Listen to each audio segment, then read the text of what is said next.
Welcome to episode 2 of the Right Synergy Show. I'm Coach Sen, here to help you on your road to wellness. While we talk about words, workouts, and a warrior mentality to help authors get healthier. In my first video, if you joined me for that last time, we discussed exactly what Right Synergy is and how it can help you attain those fitness and wellness goals that you've been searching for probably for a while now. So if you didn't see that one, head on back, check out the first video. But in today's topic, we're going to be talking about exactly how you get started, because I know you're ready and raring to go, right? But before we dive in, go ahead and hit that subscribe button so you never miss these healthy habits and fitness tips and tricks to help you on your road to wellness. Now, it's showtime, Synergy.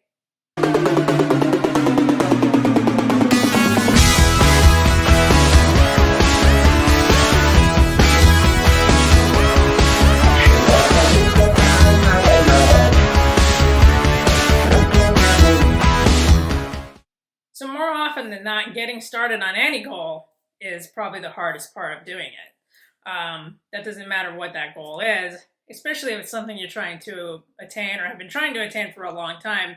Just getting out of the gates, as they say, can often be the stumbling block to progression and getting more consistent with everyday habits that can help you to reach that goal. So what happens is, and we talked about this last time, people make these resolutions and then 2 weeks in, or maybe even a month in, they stop seeing progress and they give up. Well, they're not seeing progress because they're not actually putting in the work.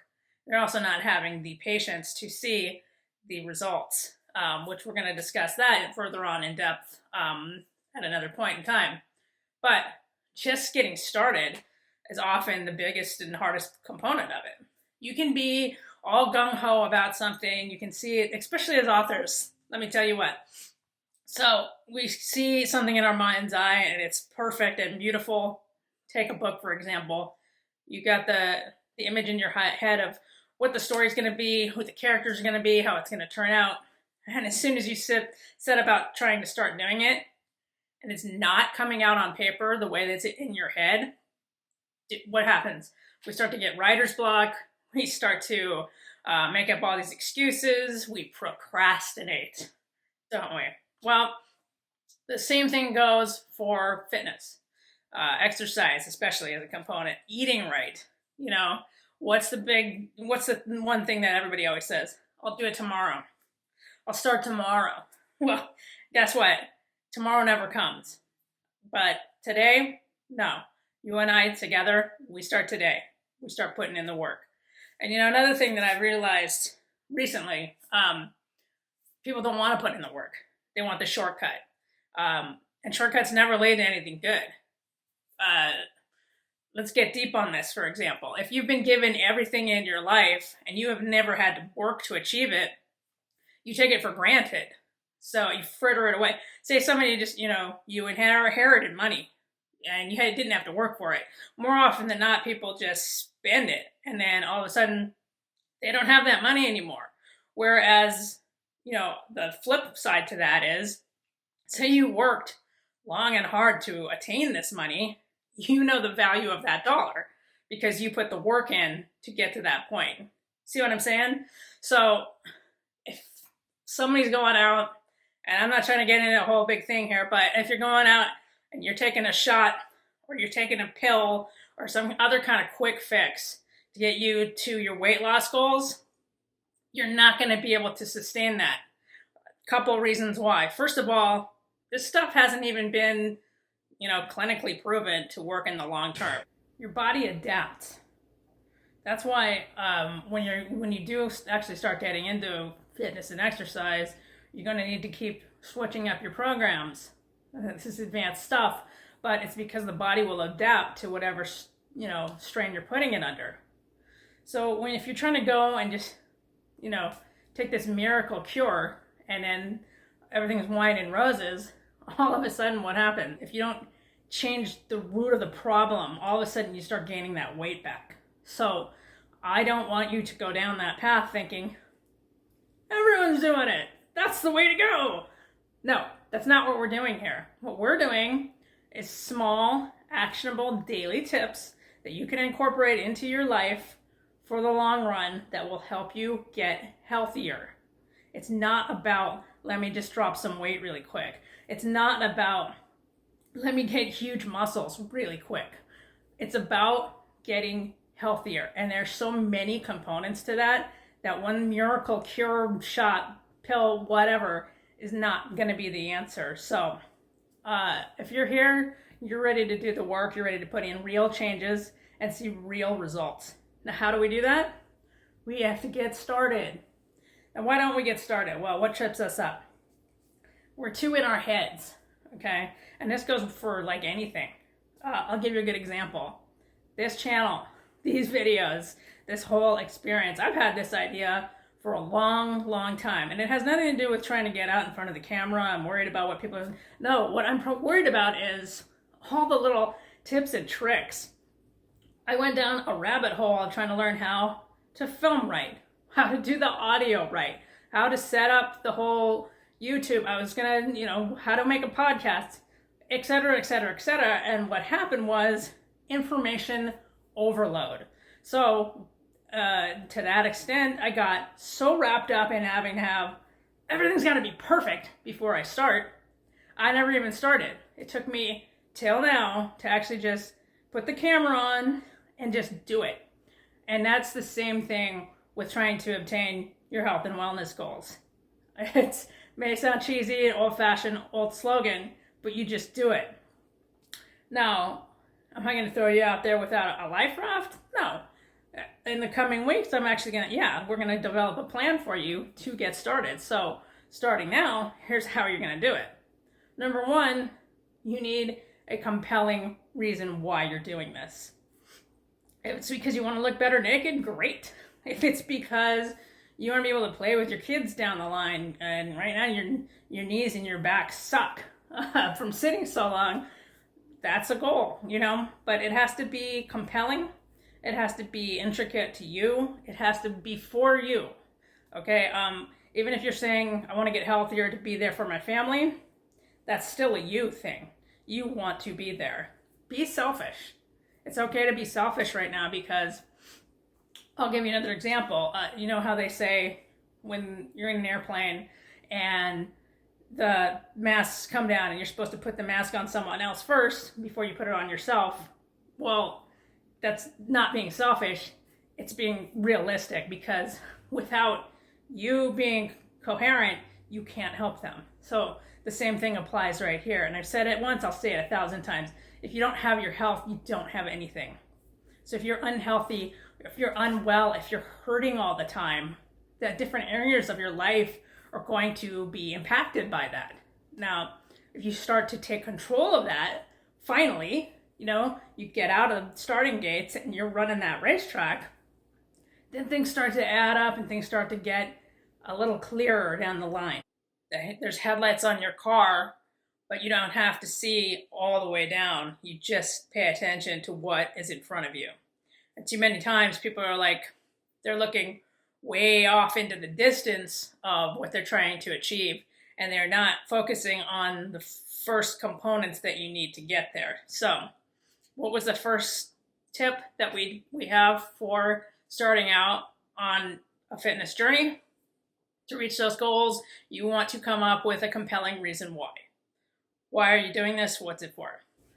Number two, and this is a big one for busy professionals, especially authors and, people who have a 9-to-5, they're trying to carve out their writing career. They have family, they have all kinds of demands pulling them in all different directions.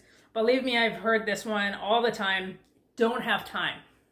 Well, if you don't have time for your fitness right now, down the road, that's all you're going to be able to focus on, because eventually you're going to get sick or be in so much pain that that's all you can focus on. So the second component to getting started is you need to carve out time to do it. And this, at least for the first couple of months, needs to be the exact same time of the day, for the exact same amount of time, no fail, okay? If you have to get up earlier to get it in, do that. If you have to make boundaries for other people to not interrupt you while you're putting in a small amount of time, honestly, to focus on you and your health and wellness. Make that a priority. But you need to start being consistent with it. Whatever time of the day, however many times a day work for you, at least starting out, you should do 2 to 3 times a day, 30 minutes each. But again, whatever's going to work for your schedule that you know that you can stick to and be consistent with, that's number 2. Carve out a chunk of time. The third thing you need to do when you're getting started on your road to wellness is to make a pact with yourself and your loved ones that this is important and it's prioritized as something up here. You need a support system to help you reach these goals. And it would actually be great if you got your friends or family or whoever to rally around you and actually join you in this process. It makes it so much easier when you have somebody to tag up with and do this with them. Because otherwise, more often than not, you're trying to eat well, you're trying to exercise, and they're over here eating the donuts and the pizza, and it's a distraction. So either they're on board and they're going to come do it with you, or they're not going to get in the way. So make a pact that this is going to be your year to actually get healthy and fit. And finally, the last component on this road to wellness of just getting started, getting out of the gates, getting your shoes on and getting going. Let's start setting some goals. Small, measurable, attainable goals that when you reach them, they give you an experience of euphoria because you've met that goal. You checking boxes is fun, right? So you're going to give yourself a goal to obtain within the first 30 days, 60 days, and 90 days. And what you're going to do to reach those goals. Now, we already talked about carving out time, planning. We'll get deeper into that as the weeks go on. But this goal setting these goals is different from your actual reason why. This is going to be specific and measurable. What I mean is, do you want to lose a certain amount of weight? Do you want to be able to be more flexible? Do you want to start feeling less aches and pains and not be so stiff from sitting in a chair all day? Do you want to have better cardiovascular endurance? And then, for the longer run goals, you're looking to run a marathon just to push yourself. But for the start, you're going to just, start with these smaller, measurable goals. Maybe you want to start eating better, and you're going to say, one of your goals is, I'm going to cut out soda for 30 days. Easy as that. Now, what happens if, say, you're at a function or something like that, and you've sworn off soda, and you're like, oh, but just one. Okay, don't beat yourself up about that one soda, but also don't be like, well, I had the one, let me just have more soda throughout the rest of the month. No. That's how we fall into these traps, and we have to go back and start all over again. When I was a trainer, and my clients used to do that, and in fact, I did that too for myself as well when I was competing in fitness, fell off the wagon when I was knee-deep in training, and I went and I gorged on a banana split. Well, my trainer did the same thing that I used to do to my clients. It was all about, well, in so many words, you're going to be punished for it. But all that means is you're going to put a little bit extra work in, and that extra work is going to make you not want to do it again the second time. But again, don't beat yourself up if you fall back a little bit. It's okay. It's okay to have a treat here and there. What we're trying to do is develop healthy habits. Okay? It's not about, I can't have that stuff ever. It's just balance. Everything is about balance. So that's my story, and I'm sticking to it. It can also be used as a motivator. So say you're sticking to your no soda rule for a couple months, but you're going to allow yourself, just in the beginning, you're going to allow yourself the one on the weekends.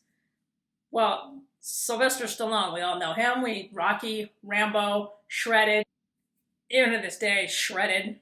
Well, what he usually does, or used to do, when he would be training all week, super hard, especially when he was training for roles, he would eat super clean, but he always had ice cream in the freezer. and he knew it was there, but he couldn't have any of it until the weekend. So it made him work that much harder because he knew at the end of that finish line, he could get that ice cream that he was after. So make it a game with yourself. It doesn't have to be torturous. Like, so many times I've talked to people, former clients of mine when I was a trainer. Oh, I don't want to be doing this. It's so much work and it's hard. Yeah, it's work, but like I said at the beginning of this, if it wasn't hard work, if you didn't have to work for it, it's not going to matter as much. So this is where putting down the goals and writing down the goals that you want to achieve comes back into play, because as you start to attain those goals, you feel better. You're like, hey, wait a minute. This is happening. This is working. And I'm not talking about we're going to drop weight like that, or we're going to start seeing muscles bulging out of our necks and so forth.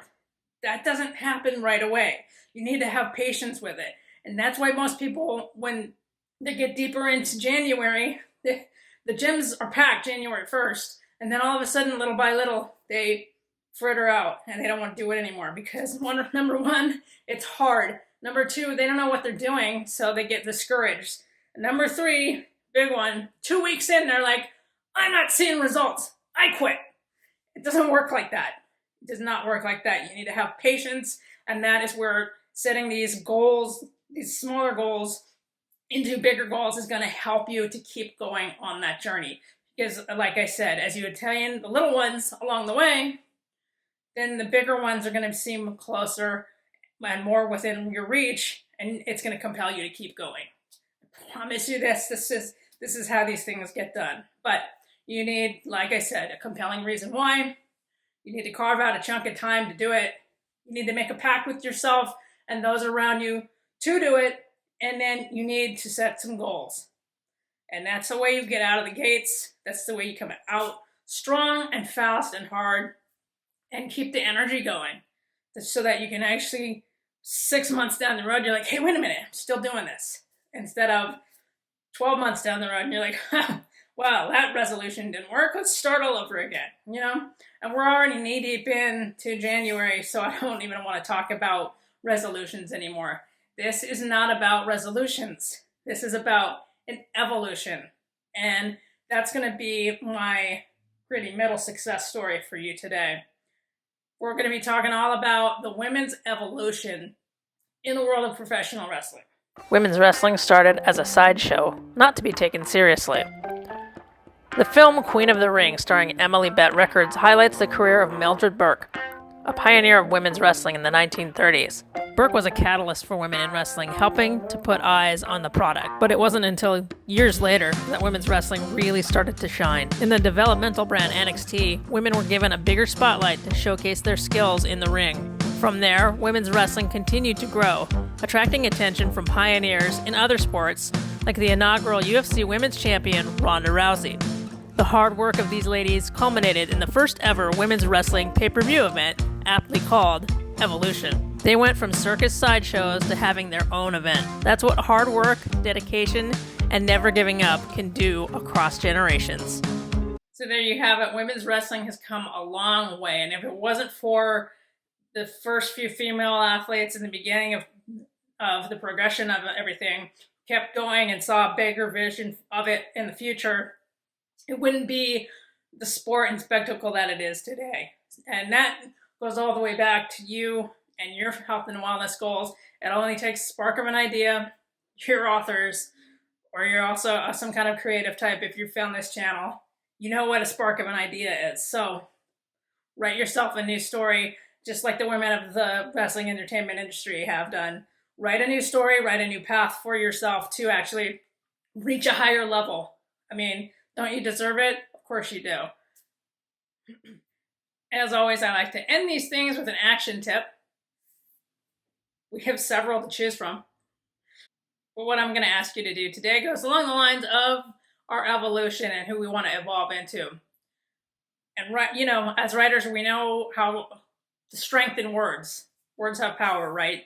So what you're going to do for yourself, right under what you put down last week, and that action tip, if you followed through, but you're going to write down who you want to be in the future. Who do you see yourself in the future? What is your health and fitness goal? Remember those goals I was talking about? Write them down and make sure they're compelling and you have your time carved out and you're ready to go. Because next time we're going to be diving back into some more things and you need to be ready to go because we're about to do the work. Thanks for joining me. That's my show for today. Like I said, I'm just getting started too.